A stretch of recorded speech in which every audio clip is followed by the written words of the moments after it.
Bismillahirrahmanirrahim. Wa ala alihi wa ashabihi. Babun min fadaili Uwais al-Qarani.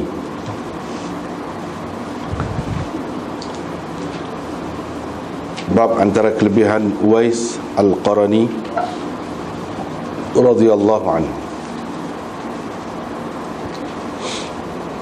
Imam Muslim dengan sanadnya meriwayatkan daripada Usair bin Jabir bahawa ahli Kufah, orang-orang Kufah, pergi menemui Umar, menghadap Umar.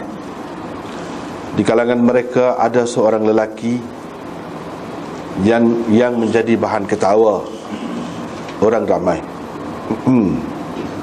Di kalangan mereka ada seorang yang mentertawakan Uwais, mentertawakan Uwais.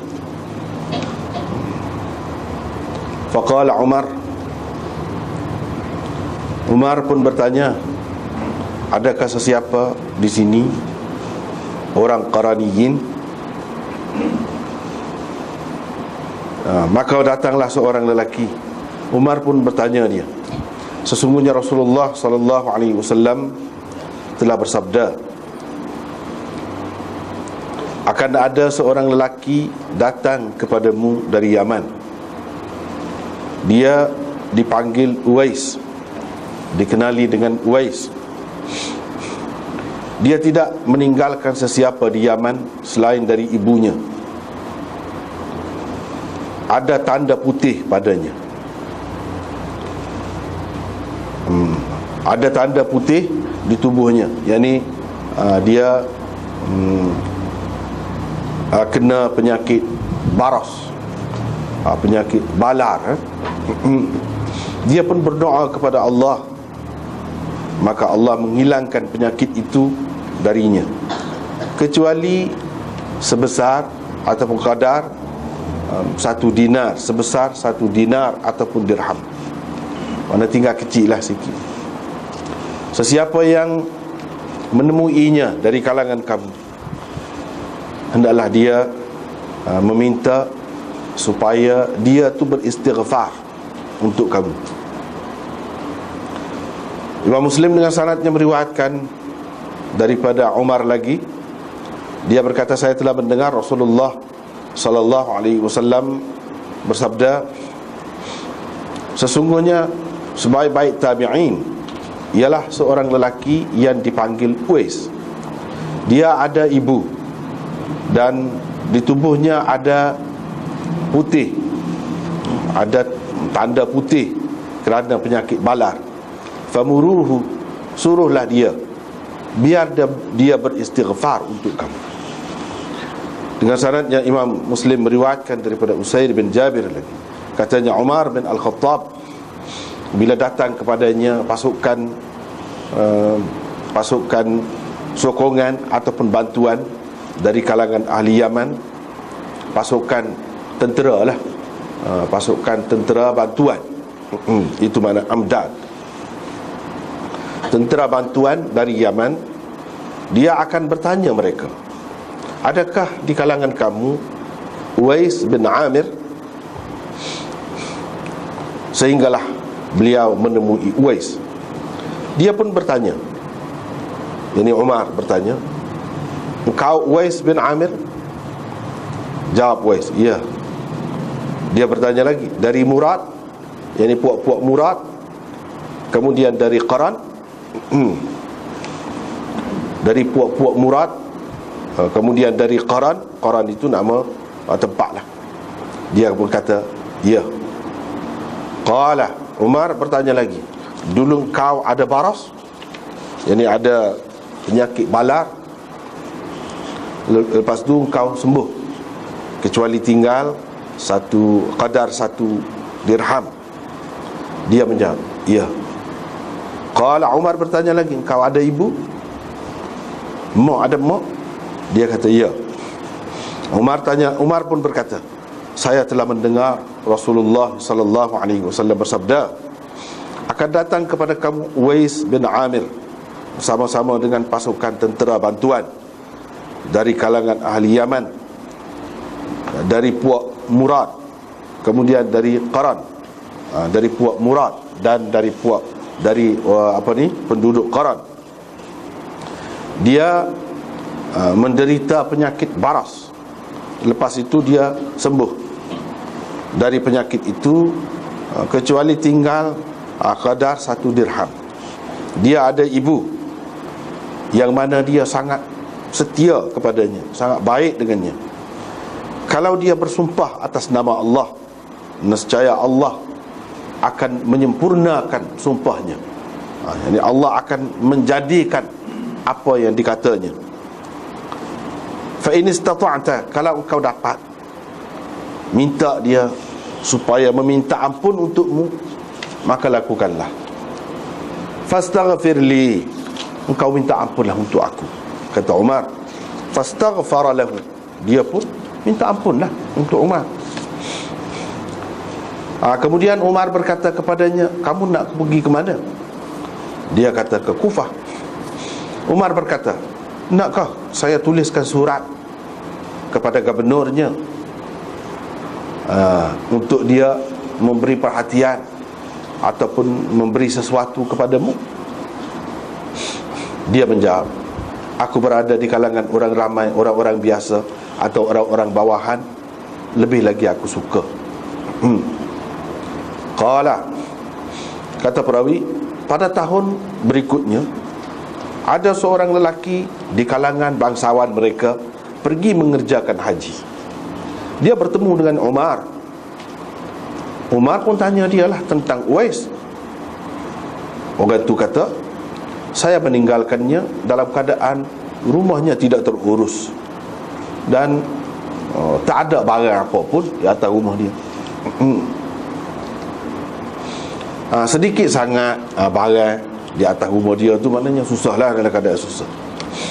Kata Umar, saya telah mendengar Rasulullah sallallahu alaihi wasallam bersabda, nanti akan datang kepadamu Uwais bin Amir bersama-sama dengan pasukan tentera bantuan ahli Yaman dari puak Murad dan dari Qaran. Dia menderita penyakit baras, kemudian sembuh dari penyakit itu, tetapi ada lagi tinggal dari penyakit itu sedikit, kadar 1 dirham. Dia ada ibu, dia sangat baik dengan ibunya itu. Kalau dia bersumpah atas nama Allah, kalau dia bersumpah dengan nama Allah, la abarrahu, nescaya Allah menyempurnakannya. Ataupun satu lagi sumpah juga tadi, kalau dia bersumpah atas nama Allah, dia akan menyempurnakannya. Dia sendiri, bukan Allah. Ini dhamir itu, fa'il itu kembali kepadanya. Sumpah tadi pula begitu juga. Ataupun sekali lagi sumpah yang kita terjemah tadi, la abarrahu, mana fa'il kepada abarra itu Allah, balik kepada Allah. Allah menyempurnakannya. Yani sumpahnya itu, apa yang disebutkannya dalam sumpahnya itu. Kalau engkau dapat meminta dengan dia supaya dia minta ampun untuk kamu, lakukanlah, kamu buatlah.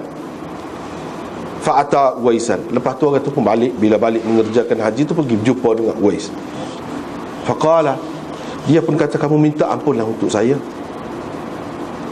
Uwais kata, kau baru balik daripada perjalanan yang baik, engkau lah minta ampun untuk saya. Orang tu kata, kau minta ampunlah untuk saya. Dia kata pula, kau baru balik daripada perjalanan yang baik, kamulah minta ampun untuk saya. Qala, dia pun tanya orang tu, kamu berjumpa dengan Umar kah? Orang tu pun kata, iyalah berjumpalah. Fastaghfara lahu, dia pun minta ampunlah untuk orang, dia pun minta ampunlah untuk orang tu. Fafatina lahu nas, orang pun tahulah dia ni, orang pun tahulah tentang kedudukannya, keadaannya yang sebenar. Dia pun bila orang tahu, pergi membawa diri. Fantalaqa ala wajhi, dia pergi membawa diri. Bukan mana pergi atas mukanya, pergi bawa diri lah, pergi ke lain lah, tinggal tempat itu. Qala Usair berkata, saya beri kepadanya satu kain selimut, selai kain selimut sebagai pakaian. Bila orang tengok dia pakai begitu, orang akan kata, dari mana Uwais ni dapat burdah ni, kain selimut ni, comel lagu ni. Bab pesanan Nabi SAW supaya berbuat baik, supaya melayani dengan baik orang Mesir. Dengan sanadnya Imam Muslim meriwayatkan daripada Abi Dzar, dia berkata, Rasulullah SAW bersabda, kamu akan menguasai satu bumi yang yuzkaru fiha al-qirat, yang disebut di bumi itu qirat. Mana orang sebut duit dia tu duit qirat. Fastausu bi ahliha khaira, kamu hendaklah melayani penduduknya dengan baik. Fa inna lahum dhimmatan wa rahiman, mereka ada hak dan ada juga hubungan kekeluargaan dengan kita. Tetapi kalau kamu nampak ada dua orang di kalangan mereka berperang, berbalah kerana suatu tempat seluas hanya satu batu bata, kamu keluarlah dari bumi itu. Qala, kata perawi, yakni Abu Dzar. Lepas tu dia pun lalulah di satu tempat, dan dia berjumpa dengan Rabi'ah dan Abdurrahman, iaitu dua orang anak kepada Syurahbil bin Hasanah, duduk berkelahi, duduk bertengkar tentang satu kawasan, satu bahagian tanah yang luasnya kadar satu biji batu. Dia pun keluar tinggalkan negeri itu. Siapa? Abu Dzar lah keluar, tinggal lah. Pada tu dia keluar. Dengan sanad yang Imam Muslim meriwayatkan daripada Abi Dzar lagi, katanya Rasulullah SAW bersabda, sesungguhnya kamu akan menguasai Mesir, menakluk, menguasai Mesir. Mesir ialah suatu bumi, satu negeri, yusamma fiha al-qirat, yang dinamakan qirat padanya. Maksudnya Mesir adalah suatu negeri di mana penduduknya menggunakan qirat sebagai duitnya. Sebab kita, kamu akan pergi ke satu negeri yang orang guna ringgit, Malaysia lah maksudnya. Begitulah. Jadi ini digunakan qirat di situ. Bila kamu menguasainya, kamu berbuat baiklah kepada penduduknya, kerana mereka ada hak dan ada juga hubungan kekeluargaan.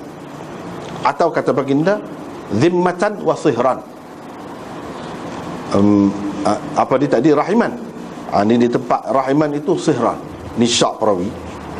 Atau Nabi SAW bersabda, ada hak dan ada juga hubungan persemendaan, yakni dengan kita. Tetapi kalau kamu, yakni apabila kamu melihat dua orang berkelahi, bertengkar di negeri itu kerana satu kawasan, kerana satu bahagian tanah yang besarnya hanya satu biji bata, kamu keluarlah. Saya pun keluarlah daripada negeri itu, kata Abu Dzar. Ini bab kelebihan penduduk Oman.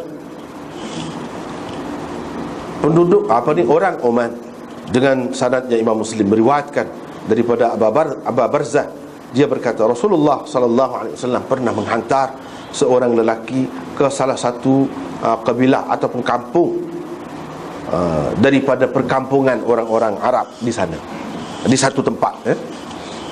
Rasulullah hantar satu orang ke satu hai itu mana kawasan, satu perkampungan orang-orang Arab. Bila dia pergi, mereka maki dia dan pukul dia. Jadi Rasulullah hantar sebagai pendakwah ke apa ke, ikutlah. Mereka maki dia dan pukul dia. Orang itu pun pulang kepada Rasulullah SAW dan diceritanya kepada baginda apa yang berlaku kepadanya. Rasulullah sallallahu alaihi wasallam pun kata, kalau ahli Oman, kalau penduduk Oman kamu pergi, tentu mereka tidak akan maki kamu dan tidak akan pukul kamu seperti itu. Bab menyebutkan tentang kadzab, seorang pendusta besar dari kalangan Bani Thaqif, dan mubiriha, dan penzalim di kalangan mereka, di kalangannya. Mubir, penzalim ataupun pembunuh di kalangannya. Imam Muslim dengan sanad yang meriwayatkan daripada Abi Naufal, katanya, saya melihat Abdullah bin Zubair Az-Zubair di Aqabah Madinah, di suatu kawasan tinggi di bandar. Di Madinah di sini bukan maksudnya di Madinah, di kawasan Mekah, di bandar Mekah, bukan kawasan Madinah. Madinah Nabi itu dah mana bandar sebab dia duduk di Mekah. Kata perawi, yakni Abu Naufal, orang-orang Quraisy lalu lepas seorang-seorang tengok dia. Orang-orang Quraisy dan orang-orang lain juga lalu tengok, dan pergi meninggalkannya. Sehinggalah apabila Abdullah bin Umar lalu di hadapannya, dia berdiri di situ, di hadapan mayatnya yang tergantung di situ. Dia pun bagi salam. Assalamu alayka Aba Khubayb, Assalamu alayka Aba Khubayb, Assalamu alayka Aba Khubayb. Mati dah Ibnu Zubair tu, tergantung di situ. Dia bagi salam. Ama wallah, ketahuilah demi Allah, sesungguhnya aku telah pun melarang engkau daripada tindakanmu itu, daripada perbuatanmu ini. Ketahuilah demi Allah, aku sudah pun melarang engkau daripada perbuatan itu ataupun daripada tindakan itu, daripada langkah yang diambil olehmu itu. Boleh belakalah. Ketahuilah demi Allah, aku telah pun melarang engkau daripada perbuatanmu itu. Ketahuilah demi Allah, sesungguhnya engkau, aku tidak mengetahui, melainkan sawaman. Jadi ma'alim itu orang panggil jumlah mu'taridah di sini. In di sini in mukhaffafah min ats-tsaqilah. Itu kalau orang mengaji dia faham lah. Jadi innaka kunta, sesungguhnya engkau. Sawaman itu jadi khabar kepada kunta itu. Jadi ma'alim itu jumlah mu'taridah. Sesungguhnya engkau adalah seorang yang suka berpuasa, suka berdiri pada waktu malam untuk beribadat kepada Allah, wasulan, suka menghubungi rahim, suka menghubungi keluarga. Ama wallah, ketahuilah demi Allah, la ummatun, kalau suatu umat engkau adalah orang yang terburuk, la ummatu khair atau la ummatun khair, adalah satu umat yang baik. Mana baiklah kau lah. Kalau kau orang yang paling jahat daripada umat itu, berarti umat itu baiklah kau, umat yang baik. Satu makna dia begitu. Kalau engkau ataupun sesungguhnya umat yang engkau adalah orang yang paling jelek di kalangannya, umat yang baik, itu tanda tanya. Ada tanda tanya, istifham, ada tanda tanya. Umat baik kau? Mana tak baik? Tak baik. Kalau tadi baik, ini tidak baiklah. Tak apa, kita pergi dulu. Kemudian berlalulah Abdullah, pergilah Abdullah. Cerita Ibnu Umar berdiri di hadapan mayat Ibnu Zubair itu sampai ke pengetahuan Al-Hajjaj. Dia pun menghantar orang kepadanya. Fa arsala ilaihi fa unzila an jid'ihi dia pun hantar orang pergi turunkan mayat Abdullah bin Az-Zubair daripada batang kayu di mana dia disalib di situ. Faulqiya fi quburil yahud. Kemudian dicampakkan dia di perkuburan orang-orang Yahudi. Thumma arsala ila ummihi Asma. Kemudian dia pun menghantar orang pergi menemui ibunya Asma binti Abi Bakar supaya dia datang berjumpa dengan Hajjaj. Tetapi Asma tidak mahu pergi menemuinya. Dia menghantarkan lagi sekali utusannya supaya dia datang juga. Kalau tidak, dia akan menghantarkan orang yang memegang rambut dia, pegang rambut dia, rambut dia yang dijalin itu, rambut yang dijalin, pegang jalinan rambut dia tu, heret bawa mari. Kalau tak mari, saya akan suruh lagi tu. Qala, kata perawi, dia tak mahu juga, dia tak mahu pergi juga. Dan dia berkata, demi Allah, saya tidak akan pergi kepadamu sehinggalah engkau menghantarkan orang yang sanggup menarik rambut saya bawa kepadamu. Qala, kata perawi, Hajjaj pun berkata, aruni sibtayya, bawa mari. Aruni itu tunjukkan kepadaku, maksudnya bawa marilah, bawa mari kepadaku selipar aku, bawa mari kepada aku selipar aku yang tidak berbulu. Dia pakai selipar tidak berbulu, bawa mari kepadaku. Fa akhadha na'layhi, dia pun ambil selipar dia tu, kemudian pergi. Kemudian pergi dengan segera dari situ, sehingga dia pergi berjumpa dengan Asma. Sendiri dia pergi jumpa.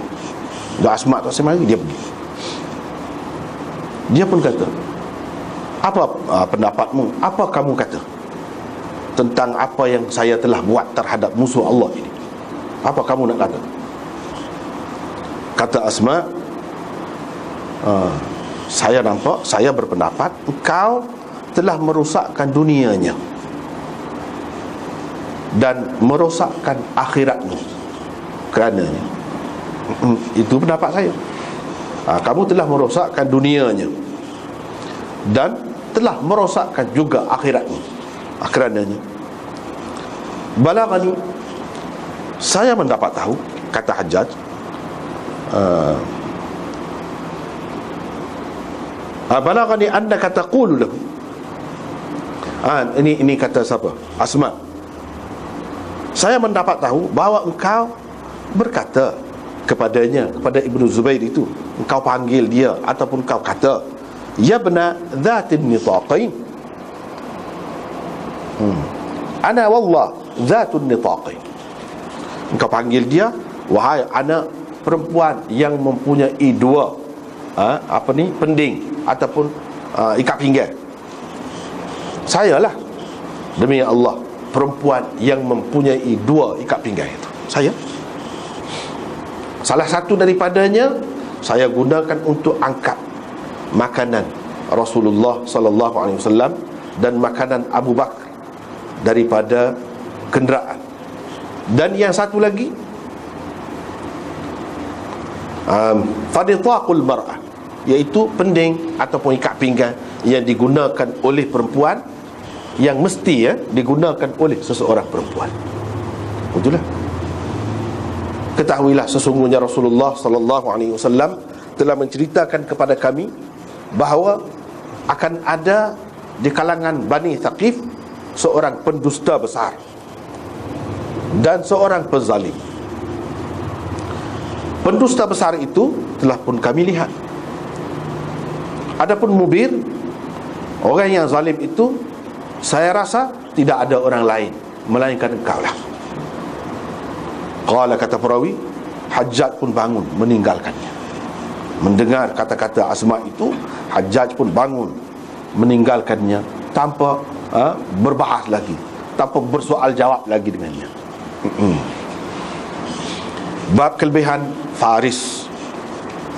Farsi kelebihan Faris, mana negeri Farsi, ataupun orang Faris, orang Farsi. Dengan sanadnya Imam Muslim meriwayatkan daripada Abi Hurairah, katanya Rasulullah sallallahu alaihi wasallam bersabda, kalaulah agama ini berada di bintang Suraya, nescaya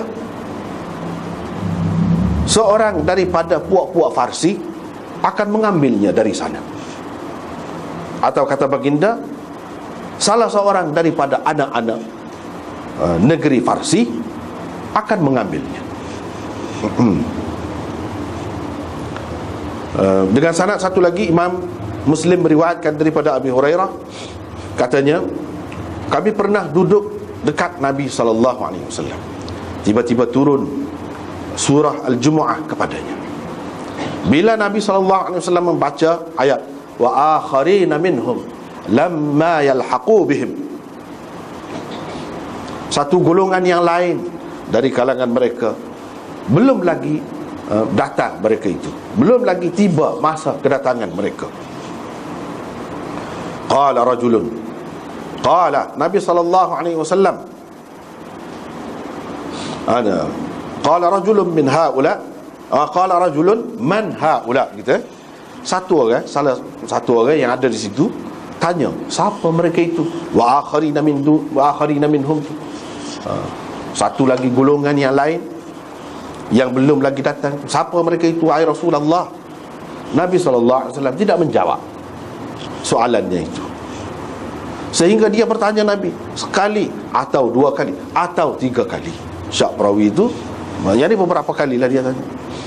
Qala, kata perawi, jadi Abu Hurairah, di kalangan kami pada ketika itu bersama kami ada Salman Al-Farisi. Qala, kata perawi, Nabi SAW pun meletakkan tangannya di atas Salman. Kemudian dia berkata, kalau iman berada di bintang Suraya, nescaya beberapa orang dari puak-puak dia ni akan mengambilnya,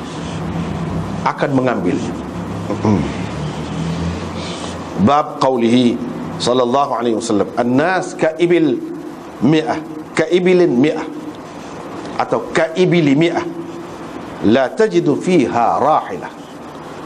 Bab sabda Nabi sallallahu alaihi wasallam, manusia seperti 100 ekor unta, tidak akan engkau temui seekor pun di antaranya yang betul-betul boleh digunakan sebagai kenderaan, ataupun yang akan tidak ada seekor pun daripadanya kau akan temui sebagai yang terbaik, unta yang istimewa, yang terpilih.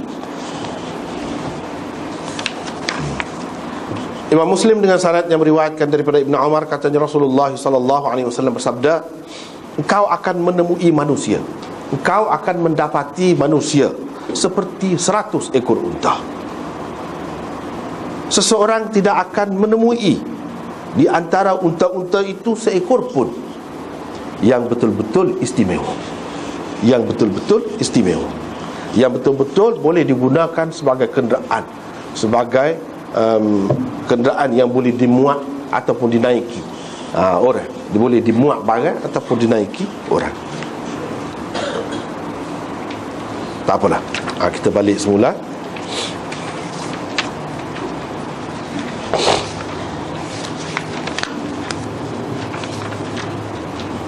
Bab antara kelebihan Uwais Al-Qarni. Ada juga orang baca Uwais Al-Qarni, tidak tepat. Yang tepatnya Uwais Al-Qarni. Sebab kalau Al-Qarni itu nisbah kepada Qarnil Manazil. Itu letaknya di sebelah Iraq. Sedangkan Qaran ini di Yaman, duduknya, letaknya di Yaman.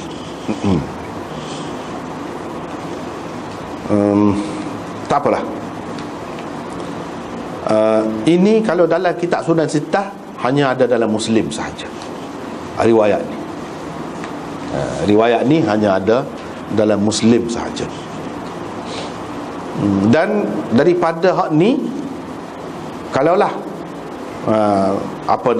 hadis ni diterima oleh semua, tentu Uwaisul Qarani akan dianggap sebagai khairut tabi'in atau sayyidut tabi'in. Tetapi ternyata kalau kita tengok dalam sejarah-sejarah, dalam kitab-kitab, bukan semua sepakat. Bahkan ada yang mengatakan Sa'id bin Musayyab sayyidut tabi'in ataupun khairut tabi'in. Macam-macam lagi, ada lagi pendapat-pendapat yang lain.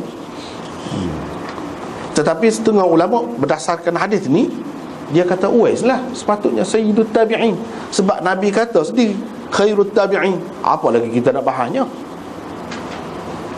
Apa lagi kita nak bahasnya? Setengah-setengah ulama dia kata, seperti Imam Nawawi, dia sebut pakar belaka lah. Imam Ahmad kata sayyidut tabi'in itu Sa'id bin Musayyab, hak tu pun pakai juga. Hak itulah jumhur ulamanya kata begitu. Hak ni pun pakai juga.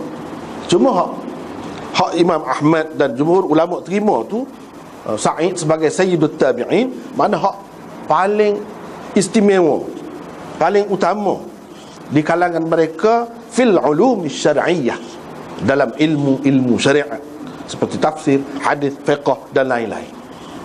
Bukan dari sudut makamnya ataupun kedudukannya di sisi Allah. Hak Nabi SAW cerita ni dari sudut lain, bukan dari sudut ilmu. Jadi hak Sa'id bin Musayyab tu dari sudut ilmu, hak kata lebih, ataupun ketua ni macam-macam, ketua dalam bab ni, dalam bahagian ni, dalam bahagian ni. Begitu juga di sini kita terima kedua, kata dia. Tapi Imam Malik tak saya terima. Bahkan orang tanya Imam Malik, dia kata Uwaisul Qarani siapa? Kata dia tak kenal. Kata dia tak kenal. Dia tak kenal, pelik juga kan. Dia kata dia tak kenal. Kita kata dia tak kenal tu apa? Orang sebut dia tak kenal. Kadang-kadang tak, orang tanya gapa-gapa, sebab orang tanya apa ni Imam Bukhari, dia kata hadis lagu mana? Saya tak tahu, kata. Saya tak tahu tu kat maknanya tidak sahih lah. Saya tak kenal tu mana dia tidak, dia tak sahih. Dia tak sahih, terima lah. Lepas tu hadis dia tak sahih lah. Gitu kata mereka. Sebab itu Ibnu Hazm antara ulama yang mengatakan hadis ni tak kuat, kata dia. Sanadnya dhaif, kata dia. Sebab apa? Usair bin Jabir, perawi itu laisa bil qawi, kata dia. Dia tu derah dia tu. Memanglah. Memang dia orang bisa pun, derah-derah pun dia bisa. Orang tak setuju, tak apalah. Tu Usair bin Jabir.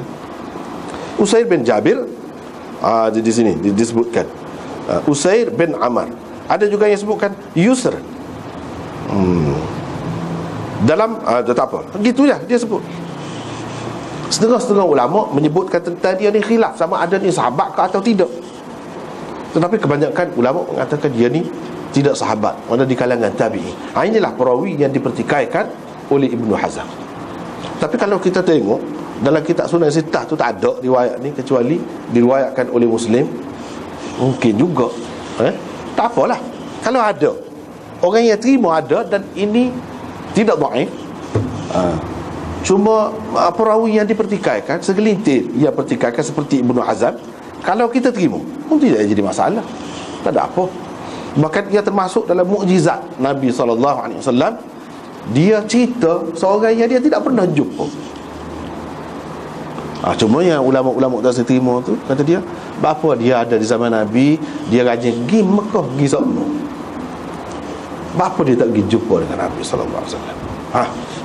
Tu hak duduk muskil dari sudut dirayahnya, dari sudut riwayat kita sebut tadi.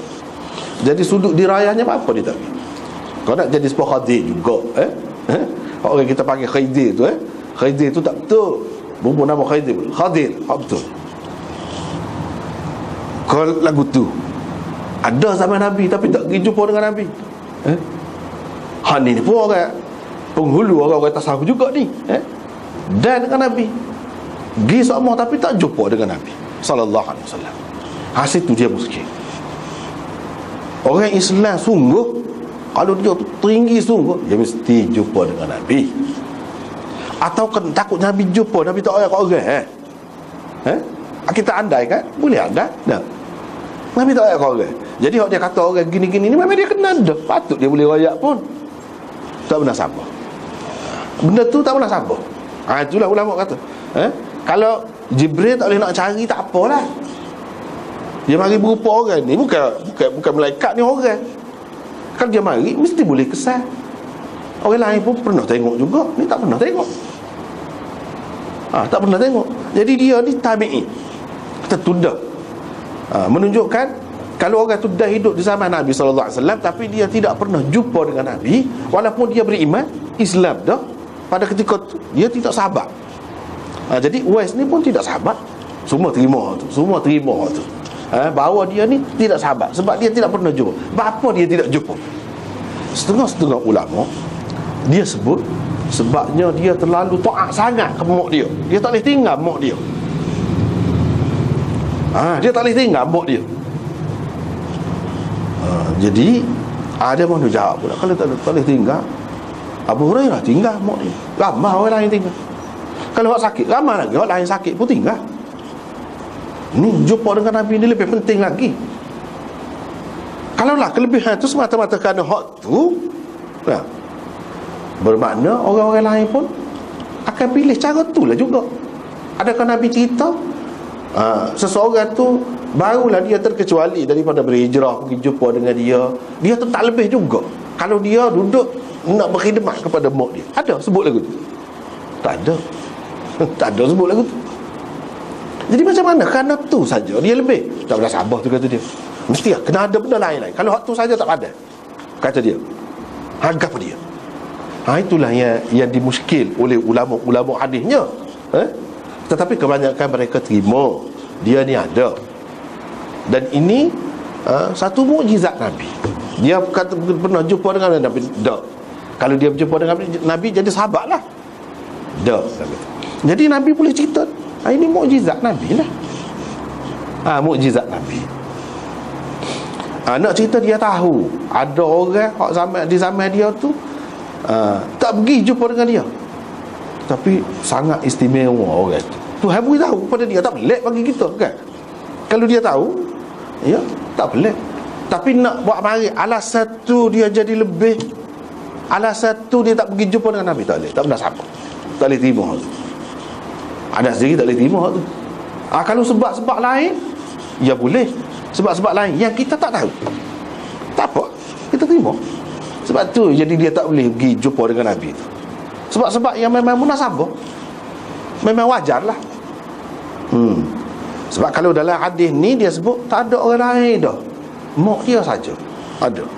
Mana situ keadaan tu teruk. Boleh jadi mak dia tu bukan dalam keadaan segar, dalam keadaan sihat, dalam keadaan sakit. Boleh jadi tak boleh nak bangun, nak makan pun tak boleh. Mungkin kalau lagu tu. Kalau semata-mata sebut sakit, tak ada sebut sakit ni, ulama hanya mengandaikan saja. Jadi kalau kita kata ada sebab-sebab yang memang tak boleh, dimaafkan. Kalau seseorang itu tidak berhijrah, tidak pergi jumpa dengan Nabi, hak kata dia pergi semua tu kemudiannya, bukan semasa Nabi. Selepas Nabi tu dia ada kemudahan, dia boleh pergi. Nak tahu, dia boleh pergi. Nak tahu, dia pergi. Hak tu kemudian, bukan semasa Nabi. Kalau semasa Nabi dia pergi ke Mekah, lepas tu dia tak jumpa dengan Nabi, tak pernah sabar lagu tu. Di mana pada masa tu mak dia? Mak dia segadah kah? Kau lah ke mana? Kau dia mari sekali dengan mak dia? Tak ada pula sebut dia mari sekali dengan mak dia.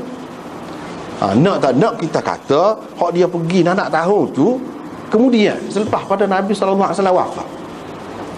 Jadi hak ni cerita ni Nabi SAW rakyat sebagai satu mukjizat dia.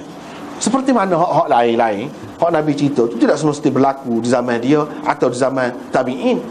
Hak tak berlaku lagi zaman kita, tak berlaku lagi, ada juga dia rakyat lagu tu. Hak ni hak berlaku di zaman tabi'in, sahabat sendiri boleh tengok kebenarannya. Sahabat sendiri boleh tengok kebenarannya. Tu lah. Tak apalah. Jadi cerita dia ni memang istimewa lah. Ni lah pegangan orang-orang sufi. Betul juga dari segi tu, dari segi tu betul, bahawa seseorang yang pada pandangan orang ramai ni tak ada kelebihan kamu-kamu. Tidak semesti orang tu tak lebih. Kelebihan ni ada kelebihan pada pandangan orang ramai. So ada kelebihan di sisi Allah. Hak tu tak ada siapa dia tahu. Hak kelebihan di kalangan orang ramai, dia jadi pemimpin, dia jadi ketua masyarakat, dia jadi tok guru, dia jadi macam tu memanglah orang kenal. Tetapi di sisi Allah tak tahu lagi. Ini Nabi SAW kata kepada Sayyidina Umar gini, sebagai peringatan lah, jangan kita berasa lebih, jangan kita pandai kelebihan ni hanya dari satu sudut saja. Ada lagi orang-orang yang lebih, mungkin lebih daripada kita dari sudut yang lain, tapi dia tak say menonjol, dia tak say menonjol, bahkan dia tidak suka pun orang tahu dia lebih. Tu kalau wali sungguh. Kalau wali sungguh lagu tu, dia tak suka orang tahu kelebihan dia. Dia tak say pun berlaku keramat apa-apa daripada dia. Sebab apa? Orang akan tekan ke dia lah. Dia tak say. Dia cukup mengelak diri daripada benda-benda lagu tu.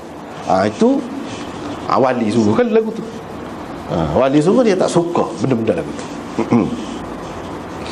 Jadi hak ni isyarat kepada hak lagu tu lah. Isyarat Nabi SAW kepada wujudnya, adanya orang-orang hak lagu ni. Jadi ketua negara sekalipun dia kena minta lah. Kalau kita tak tahu, kita ni Sayyidina Umar ni dia tahu Nabi royak. Kalau kita tak tahu pun sebenarnya juga di zaman masing-masing tu jangan kita ingat dia ketua, dia nombor satu, dia paling lebih. Tidak gitu. Dia kena ingat bahawa di kalangan rakyat dia mungkin ada orang yang makbul doanya. Dia kena baik dengan masyarakat. Jangan tinggalkan orang bawah-bawah. Supaya apa? Supaya dapat rahmat Allah SWT, supaya Allah SWT mengampunkan dosa dia dan dosa orang lain. Itu faedahnya. Itu pengajaran. Setahu Sayyidina Umar tu paling adil lah, paling lebih lah di kalangan sahabatnya pada masa dia tu. Setahu tu pun dia ingat Nabi SAW pesan rakyat tu. Dia buat gitu. Dia buat gitu. Dia mari daripada Yaman. Dan Nabi SAW rakyat tu sebetul. Memang inilah peliknya. Inilah peliknya. Sebab itu kita katakan ini semua termasuk dalam mukjizat. Mukjizat boleh diterima. Walaupun Imam Muslim seorang aja yang meriwayatkan ni di kalangan pengarang-pengarang kitab Sunan Sittah tu, tapi ya boleh terima. Sebab benda ni banyak kali, bukan ni saja, banyak lagi hak lain-lain hak disebutkan oleh Nabi SAW tidak pernah dia tengok, tidak pernah dia tahu. Secara biasa dia pun tak pernah jumpa, dia sebut banyak dah. Apa kita tak boleh terima? Soal Ibnu Hazm bahas dari segitu, itu dari sudut perbahasan ahli ilmu, biar ke dia lah. Biar ke dia. Jadi Nabi SAW minta kepada dia, suruh kepada dia, kalau jumpa minta biar dia istighfar. Maknanya tentu Nabi SAW tahu kita pun istighfar juga. Tapi kalau dah Nabi SAW royak secara khusus begitu, mestilah istimewa. Istighfar kita minta ampun dengan Tuhan, belum tentu lagi Tuhan terima. Belum tentu lagi. Walaupun kita pun disuruh beristighfar juga. Kita boleh minta orang lain istighfar untuk kita juga, boleh belaka. Kita sendiri ke belum tentu. Orang lain yang istighfar untuk kita pun belum tentu Tuhan terima. Jadi nak cerita di sini, bila Nabi SAW suruh ni, mana dia cukup syarat sungguh, tak boleh nak tahu apa dah lah. Memang seorang yang diterima doanya. Itulah yang dapat kita faham daripada sini. Jadi orang yang mari di sini daripada Yaman, dia tak ada orang lain selain daripada mak dia. Lepas tu dia ada bala, pernah kena penyakit bala dulu. Lepas tu sembuh, tinggal sikit je. Sehingga qadat tu Nabi semua sebut. Jadi hak tu tepat belaka.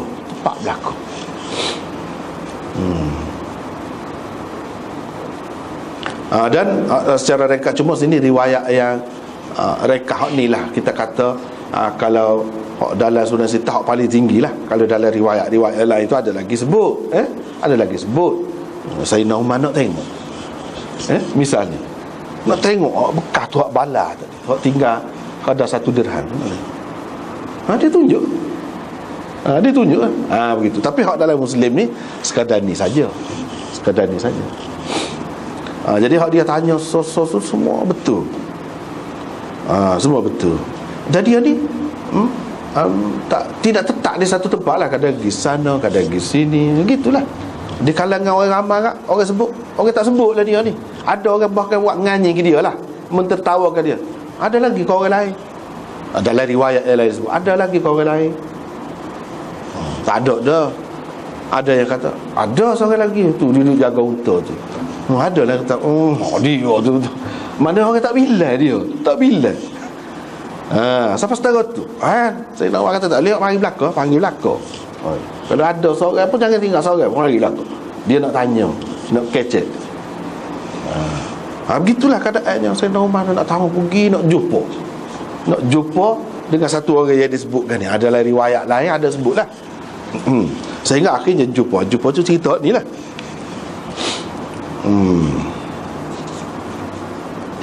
Dan Nabi SAW kata dia ni kalau bersumpah dengan nama Allah, la abarrahu, nescaya Allah menyempurnakan sumpah dia. Kalau dia, mana orang mulut masing, orang kita kata mulut masing, kalau dia kata gitu-gitu, jadi dia tak akan bersumpah main-main. Kalau dia bersumpah, memang akan jadi benda tu. Tuhan akan menunaikan, menyempurnakan apa yang dia bersumpah. Satu makna. Satu lagi, dia akan buat. Dia tidak akan bersumpah saja-saja gitu. Lepas tu langgar sumpah dia kau apa? Tidak. Jenis orang taat, maknanya jenis orang taat kepada Allah Subhanahu Wa Taala. Tetapi yang lebih sesuainya di sini ialah yang pertama tadi, iaitu Allah menyempurnakan menjadi hak dia sumpah tu. Hak tu sesuai. Sebab apa? La abarrahu tu hak lebih sesuainya, dhamir tu kembali kepada hak dekat. Hak dekatnya Allah. Di situ. Bukan kepada dia. Dia tu jauh. Lepas tu nak rayak dia ni makbul di sisi Allah. Baru sesuai kalau kita kata makbul di sisi Allah. Kalau Allah hak dia bersumpah, hak dia kata tu jadi selalu. Hak tu sesuainya. Maknanya orang yang rapat dengan Allah ni. Kalau kata dia menyempurnakan, ramai lagi orang lain pun hak bersumpah dia buat hak dia bersumpah tu. Kalau dia bernazar, dia tunaikan nazarnya tu, ramai lagi orang lain pun. Tak payah sebut tu. Ni sebut ni nak ayat keistimewaan dia tu. Dia ni orang setara tu lah kedudukannya di sisi Allah. Kalau mu boleh kan, mu mintalah biar dia istighfar untuk kamu. Bila dia jumpa Sayyidina Umar, minta tu lah istighfar. Jadi istighfar ni benda besar. Besar faedah dia. Hak kita sendiri tu ialah dah hak tu. Minta biar orang lain istighfar, minta ampun untuk kita pun boleh juga. Boleh juga. Dan ini menunjukkan kalau orang tu lebih tidak salah. Bahkan Nabi SAW menganjurkan juga dia minta dengan orang bawah dia supaya istighfar, doa untuk dia. Nabi sendiri pun ada buat lagu tu. Nabi sendiri pun ada. Orang nak pergi Mekah, Sayyidina Umar salah seorang, dia minta Sayyidina Umar doa untuk dia. Di Kaabah, dekat Kaabah dia minta. Dia minta orang lain doa untuk dia. Boleh lagu tu. Doa secara umumnya ataupun istighfar boleh berlaku. Boleh berlaku. Dia pun dah Sayyidina Umar minta dengan dia ni, royak gitu, Nabi pesan benar, dia pun istighfar. Istighfar ni tidak natim berjala-jala. Dia kata Allahumma ghfir lahu, cukup dah. Cukup dah tu, Allahumma ghfir lahu. Lagu tu pun istighfar dah tu orang panggil. Ya Allah, ampunilah dia. Ampunilah dia. Itu istighfar. Jadi kalau ada kesilapan, kesalahan gapo, kalau Tuhan terima selalu, mana terhapuslah dosa kita dengan sebab istighfar tadi. Dengan sebab orang tu minta ampun untuk kita, boleh lagu tu. Lepas selesai jumpa tu, Sayyidina Umar tanya nak pergi mana pula. Dia kata nak pergi ke Kufah. Sayyidina Umar pun kata, nakkah aku tulis surat? Bila kalau tulis surat kat benar sana, mestilah terima baik dia. Bagilah apa-apa bantuan, apa-apa yang perlu untuk dia. Patut buat rumah lah. Kita kata begitu. Dia tak say. Dia tak say. Dia kata dia berada di kalangan ghabra'in nas, orang-orang biasa, orang-orang bawah. Ghabra' ni daripada ghubar. Ghubar itu berdebu. Orang-orang yang duduk dalam debu.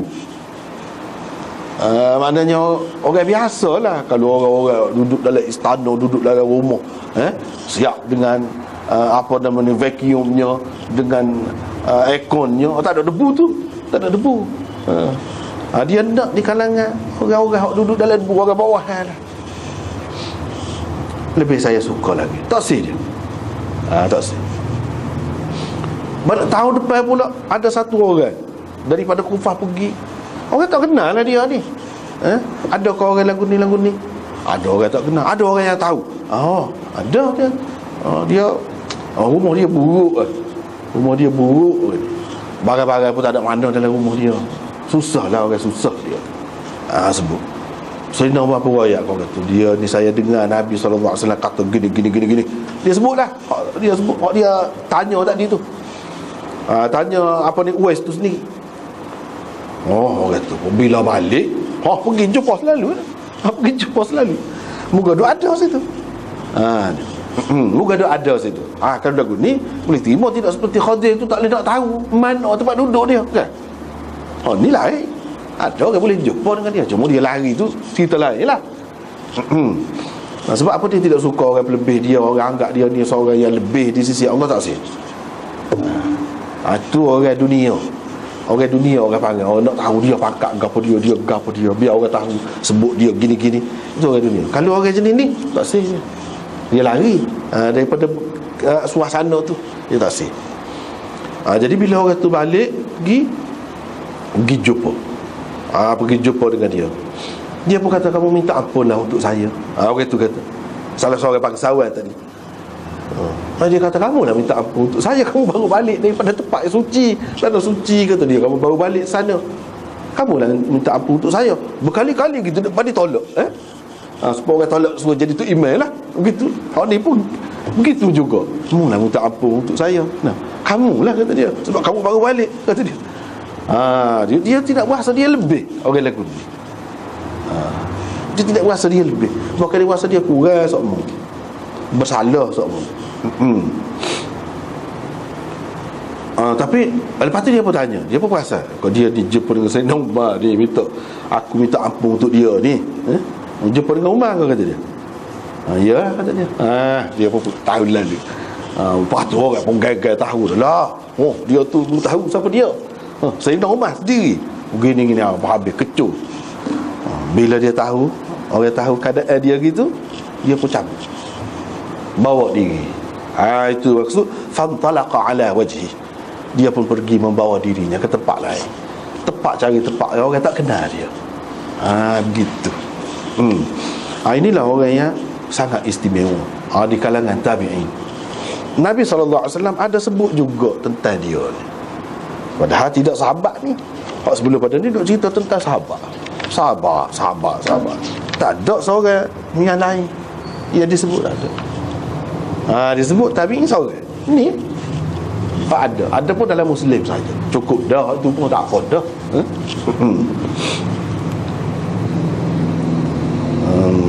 Lepas tu kata Usair, saya pernah bagi kepada dia satu kain selimut, comel lah tu, sebab dia pakai buruk sama. Saya pernah bagi kepada dia. Tapi orang pelik, jadi kepelik dia tu pakai baju comel sikit tu. Setiap orang jumpa dengan dia, orang kata, "Mai mana?" Dia kata, "Sekala tak rajin pakai lagu ni." Dia ada pakai. Kalau orang bui lah tu, tapi kalau orang bui dia ambil. Cumanya dia tak say. Orang pelebih dia, orang pergi mengadak dia, tak say. Dia lari. Ni ahli tasawuf sebenarnya. Lagu ni ahli tasawuf sebenar, lagu ni sifat dia. Tak kira lah dia tu orang panggil sufi ke tidak sufi, kalau dia ada sifat lagu ni, hak tu orang yang lebih. Hak tu orang lebih. Orang yang mengikut, ni orang yang contoh. Tak penting nama tu, tak penting. Ada sendiri pun pernah jumpa dengan satu orang, dia tak say dia diketahui. Tak say diketahui, tapi dia orang sahur juga, tapi dia tak say. Akan lagu tu bagus. Tak suka menonjolkan diri. Itu bagus.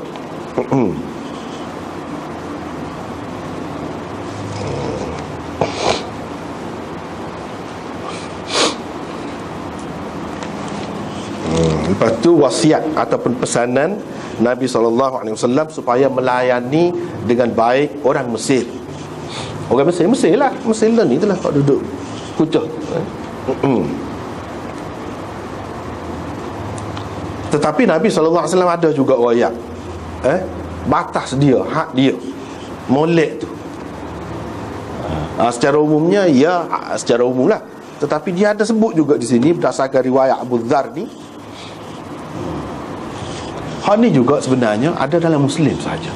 Dalam Sunan Sittah tu tak ada lah. Sini saja ada. Sini saja. Iaitu Abu Dzar kata Rasulullah SAW royak dah, kamu akan menguasai Mesir. Kamu akan menguasai suatu bumi, maksudnya negeri lah, yang disebut padanya qirat. Mana di situ orang guna duit qirat. Qirat itu dia sebahagian daripada dinar. Mana pecah-pecah daripada duit dinar tu, 1/4 dia, mengikut setengah ulamanya, dia kata qirat. Tak apalah, qirat ni duit yang diguna. Kalau tidak payah nak faham, hak mudah nak fahamnya, kamu misalnya kita kata kamu akan menguasai satu negeri yang di situ digunakan ringgit. Gitu maksud dia ni. Di situ digunakan pound, di situ digunakan rupiah, di situ digunakan ikut apa-apa lagi duit yen kau apa misalnya. Dia sebut negeri yang guna tu, dia isyarat. Maksudnya Mesir pada masa tu guna qirat. Walaupun ada juga sen, ada juga macam tempat kita ni sen, ada. Tapi hak besarnya ringgit. Kita kata tempat kita ni. Begitulah juga duit-duit lain pun dia ada juga, pecahan-pecahan dia tu. Tapi Nabi SAW sebut satu, hak lebih umum digunakan, yang agak besar duit tu, iaitu qirat. Maksud dianya Mesir lah. Sebab berdasarkan riwayat yang lain ada sebut Mesir dengan jelas. Dan memang pun di Mesir pada ketika itu guna qirat. Kamu jagalah ataupun kamu layanilah penduduknya dengan baik. Ini Nabi pesan. Setiap hak dia pesan, dia ada sebut tu, dia ada kelebihan dia lah. Aku mana-mana dalam kurang-kurang dia pun dia ada kelebihan dia. Jadi hak Nabi sebutnya kepada dia sini, mereka ada hak, dan mereka juga ada hubungan kekeluargaan dengan kita. Dengan kita tu siapa dia? Maksud dia sendirilah, hak utamanya. Jadi kalau kita, orang lain tak ada hubungan pun, ketua kita ada hubungan dengan dia, kita kena melera jugalah. Jadi di sini disebutkan mereka ada hak. Hak tu apa dia? Hak lah, hak sebagai manusia. Kalau dia jadi Islam, hak sebagai orang Islam, itu ada hak. Mereka ada hubungan keluarga. Keluarga ke mana? Jauh mungkin. Hajar dulu bini kepada Nabi Ibrahim, yang pergi ke Mekah, duduk di Mekah. Nabi SAW ni anak cucu Hajar tu lah. Hajar tu mari daripada Mesir, dihadiahkan oleh Raja Mesir kepada Ibrahim, kepada Sarah asalnya, kepada Sarah bagi kepada Ibrahim. Itu ceritanya. Jadi jauh perginya tu, nenek berapa keturunan, kena melera lagi. Sebab Nabi tu daripada keturunan tu lah. Ibu dia nombor satu tu orang Mesir. Tu setengah ulama kata maksud dia Maria, bini dia tu, yang mana dengannya Nabi dapat anak lelaki namanya Ibrahim. Hak mati lepas tu gerhana matahari tu, Ibrahim. Jadi dia tu mari daripada Mesir juga, orang Mesir juga. Jadi melera kepada Ummul Mukminin Maria, iaitu isteri Nabi. Datangnya daripada Mesir juga. Jadi kena melera juga setara tu. Maknanya Nabi SAW ni mengajar budi pekerti dan adab yang sangat tinggi. Nak melera jauh perginya tu. Walaupun orang lain tak ada hubungan pun, ketua kamu kan ada hubungan dengan orang Mesir tu. Sebab tu penting sangat bila ada hubungan persemendaan itu. Penting sangat. Dan mana-mana hak bini Nabi tu, Juwairiyah ke, Safiyah ke, hak asalnya pok-pok dia tu musuh Nabi. Bila Nabi buat bini, pok-pok dia tu berasa angkat tinggi. Tu kedudukan pok-pok dia tu sehingga masuk Islam. Tu di kalangan dia. Sebab apa? Bila buat bini ni besar, anak buah dia akan hormat pok-pok kita semua. Begitulah dalam masyarakat dulu. Begitu. Masyarakat sekarang ni pun kalau tiba naik bangsa kau gapo-gapo, dia berasa lah. Dia berasa lah. Dalam keadaan biasa tidak. Dalam keadaan ada sesuatu peristiwa, ada sesuatu perkara, molek kau tak molek kau, kalau tak molek tu malu belakang. Dia ada kaitan ni benda ni. Dia ada kaitan. Kalau hak lebih pun semua angkat kepala belakang, bangga belakang. Begitulah. Jadi Rasulullah SAW pesan begitu. Tapi dia kata kepada Abu Dhar, semua Nabi SAW kalau kita perhatikan, tu Abu Dhar jadi gitu. Kita cuba perhati molek hadis. Sama kalau dia dengan Abu Dhar ni, dia ke arah dia tinggal dunia. Jangan duduk di tempat orang duduk cari piti, balah ke piti ke dunia. Sama lagu tu. Sebab tu Abu Dhar jadi seorang sahabat yang zahid, sangat zahid. Kalau Nabi kata gitu tu memang baiklah tu untuk dia. Tapi untuk semua orang tak boleh. Untuk dia baik. Bila kamu tengok dua orang, maknanya batas tu lama kalau sahabat-sahabat bawa masuk Islam ke Mesir tu, ramai lagi sahabat pada itu. Dia akan tiba satu masa dia jadi kurang. Sebab bukan tempat asal. Tempat asal sahabat ni lain. Ni sahabat pergi ada satu peringkat. Di situ Nabi sajalah yang tahu, kita tak tahu. Rahmat Allah dapat mencurah-curah turun, kita tidak tahu. Dia disebut, bila kamu tengok dua orang balah tanahnya sebanyak tu je. Kadar seluah bata orang susun nak buat bangunan tu, seluah tu balah. Mu cabutlah, Nabi kata. Tak usah duduk situ. Abu Dhar pun cabutlah, tak duduk dalam mesin. Tu cerita. Mana dia gambaran apa dia tu? Kalau orang duduk gambar sebab dia nak cari tanah jadi murah habis. Jadi murah habis kalau perang. Hak dia lari, hak dia tinggal tanah air dia, hak dia tinggal rumah dia. Ada rega? Tak ada rega. Tanah. Di mana bila tanah. Berapa berebut seluas tu? Cuba Kuala Lumpur tu ke mana-mana kau dah. Orang tempat mahal tu. Memang dia kira gitu. Bukan kira ekar dah. Tak boleh kira ekar dah. Maknanya bila orang situ kaya, dunia dah lah, banyak dunia. Itu isyarat kepada sudah mengejar dunia. Mengejar dunia ni bila aman. Kalau duduk perang, tak ada, masing-masing nak lari ya, nak menyelamatkan diri ya. Itu maksudnya. Bila orang mengejar dunia ni bila aman. Islam. Ni anak siapa? Dua orang di bala ni, Rabi'ah dan Abdul Rahman. Dua orang anak Syurahbil bin Hasanah. Syurahbil tu pahlawan besar lah, yang bawa Islam pergi ke Mesir tu. Bala dah anak. Bala. Tidak meluas lagi, tapi kepada Abu Dhar tu Nabi bagi peringatan. Itu garis permulaan. Bala ke dunia, mengejar dunia. Semenjak anak sahabat tu ada dah. Panglima yang bawa Islam sana sini, Syurahbil bin Hasanah. Anak dia. Jadi Syurahbil itu tidak sahabat. Tidak sahabat. Setengah ulama katanya tidak sahabat. Tak apalah. Mana peringkat tu kalau tidak sahabat dia tabi'in, peringkat tabi'in.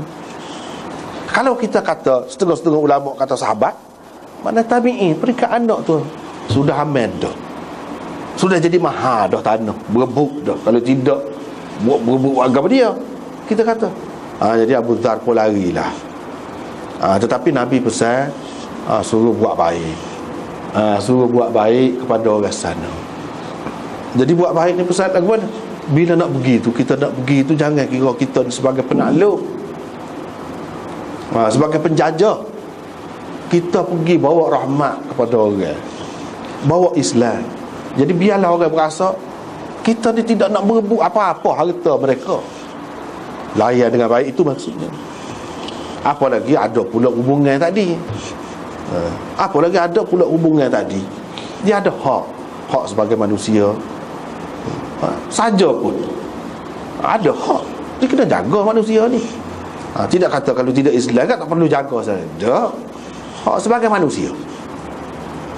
Kena jaga. Jadi inilah yang disebutkan di dalam hadis ni. Dua hadis ni lebih kurang je sama. Lepas tu kelebihan ahli Oman. Kelebihan ahli Oman. Oman lah sekarang ni. Oman sekarang ni pun nama Oman lagi. Tempat tu. Di masa Nabi dulu memang orang-orang Ju, orang-orang baik situ. Jadi pernah Nabi SAW hantar seorang sahabat dia pergi ke satu tempat lah. Tidak disebut di sini. Satu tempat, satu perkampungan, tapi bukan di Oman lah, di lain. Sahabat tu kena maki kat orang, kena pukul kat orang. Kira-kiranya lagu ni tak ada lain lah. Nabi hantar dia pergi nak dakwah lah, nak ajak orang kepada Islam lah. Begitu sambutan orang di sana. Lepas tu bila dia balik royak kepada Nabi SAW, Nabi kata, kalau kamu pergi ke Oman, orang Oman tidak akan sambut kamu lagu tu, tidak akan buat lagu tu. Menunjukkan orang Oman ni sudah meresap dah ajaran Islam tu. Ajaran Nabi dalam jiwa mereka sudah meresap, dan dia jadi orang baik. Jadi orang baik. Dan sebelum pada tu pun jiwa dia tidak jenis tu. Tapi adakah sama-sama? Tidak. Tidak pada sama-sama. Ni pada masa tu boleh berubah, keadaan ni boleh berubah. Pada masa tu buat-buat dia terima Islam mudah. Alik Bahrain, alik Gapo tu memang peringkat awal, di mana masjid-masjid di tempat-tempat lain pun tak ada buat jemaah. Tempat dia buat jemaah dah, mana ramai dah masuk Islam. Dah kuat Islamnya, kuat Islam.